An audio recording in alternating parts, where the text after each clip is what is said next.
1 लाख लोग सीधे सीधे लाभान्वित होंगे। इन सबको मैं बधाई देता हूं। पीएम कुसुम योजना का प्रमाण पत्र उनको प्राप्त हो रहा है और हमारे जनप्रतिनिधि अलग अलग जनपदों में वितरित करने जा रहे हैं। बहनों और भाइयों, आपके वोट की कीमत क्या होती है? एक अच्छी सरकार जब चुन करके आती है, ऐसे ही समृद्धि भी लाती है और संस्कृति का संवर्धन भी करती है। समृद्धि, मैं जब सोच रहा था कुशीनगर में क्या क्या हुआ है, क्या यहां के लोगों को मिला है। कृषि विश्वविद्यालय मिल गया, मेडिकल कॉलेज मिल गया, एयरपोर्ट मिल गया, इसके अलावा और क्या हुआ है? तो मैंने देखा कि 200 यानी 750 करोड़ रुपए की लागत से या कृषि और प्रौद्योगिकी विश्वविद्यालय बनेगा। 750 करोड़, 250 करोड़, 255 करोड़ रुपए की लागत से हम लोगों ने मेडिकल कॉलेज का निर्माण कार्य कर रहे हैं। 250 करोड़ रुपए की लागत से एयरपोर्ट का निर्माण हो चुका है। और अब जब मैं यहां देख रहा था तो यहां पे आयुष्मान भारत के अंदर 9,23,000 लोगों के अब तक आयुष्मान कार्ड मिले हैं, यानी 5 लाख रुपए प्रतिवर्ष उन्हें स्वास्थ्य बीमा का कवर प्राप्त होगा।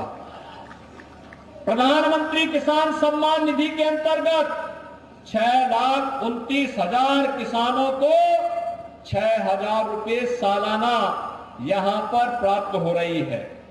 यहां पर प्रधानमंत्री आवास योजना में ग्रामीण क्षेत्र में 36,500 यानी 590 और शहरी क्षेत्र में 37,575 गरीबों को एक एक आवास उपलब्ध करवाने का कार्य हुआ है। और साथ साथ पडरौना जनपद में बहनों और भाइयों, मुसहर जाति और बनटांगिया जैसी जातियों के लिए भी 7,070 आवास मुख्यमंत्री आवास योजना में स्वीकृत करके उन्हें उपलब्ध करवाए गए हैं। 3 लाख रसोई गैस के निःशुल्क कनेक्शन उपलब्ध करवाए गए। और यहां पर वृद्धावस्था पेंशन, निराश्रित महिला पेंशन और अन्य योजनाओं में भी हम लोगों ने यहां पे लगभग 570 करोड़ रुपए यहां पर वितरित किए हैं। दिव्यांग जनों को भी यह सुविधा मिल रही है। मुख्यमंत्री कन्या सुमंगला योजना में 33,700 बेटियों को इस सुविधा का लाभ प्रदान किया जा रहा है। तो साथ ही साथ स्वच्छ भारत मिशन में इस जनपद में लगभग 500 करोड़ रुपए व्यक्तिगत शौचालय में भी यहां पर खर्च हुए हैं। भाइयों बहनों, यह एक लघु तस्वीर है जो यहां के लिए विकास की और लोक कल्याणकारी योजनाओं के माध्यम से कई हाईवे बन रहे हैं, 4 लेन की कनेक्टिविटी हो रही है, कहीं पे ग्रामीण सड़कों का निर्माण हो रहा है, कहीं पे मेडिकल कॉलेज बन रहा है, कहीं विश्वविद्यालय बन रहा है। एक और ये विकास और लोक कल्याण का अभियान है। कोई सोचता था गरीब को फ्री में अन्न मिलेगा, लेकिन आज हर गरीब को अगले 5 वर्ष तक के लिए फ्री में राशन की सुविधा का लाभ प्रधानमंत्री मोदी जी ने दे दिया है। भाइयों बहनों, जब एक अच्छी सरकार आती है तो आपके प्रति संवेदना लेकर के आती है। एक तरफ गरीब कल्याणकारी योजनाएं, विकास की बड़ी बड़ी योजनाएं, और दूसरी तरफ आपकी युवाओं के लिए आजीविका भी है और आपकी आस्था का सम्मान भी है। मैं पूछना चाहता हूं, क्या सपा की सरकार होती तो क्या अयोध्या में भगवान राम का मंदिर बन गया होता? क्या कितने लोग अयोध्या दर्शन करने के लिए गए थे?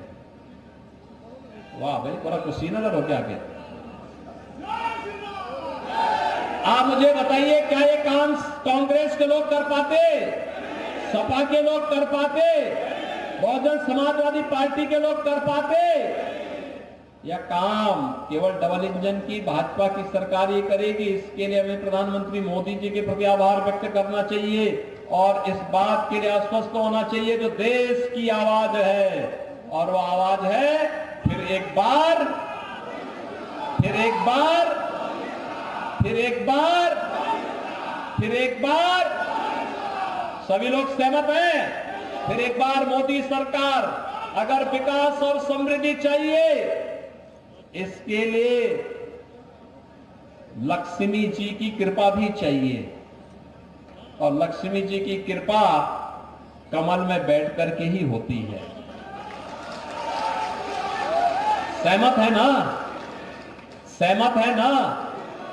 ये विकास कार्य के लिए पैसा चाहिए होता ना, मेडिकल कॉलेज के लिए भी और विश्वविद्यालय के लिए भी, नहीं तो इंसेफ्लाइटिस से मौतें होती थी, कोई सुनता नहीं था। हम लोग चिल्लाते रहते थे, मैं तो साक्षी हूं यहां आंदोलन का। मुसावा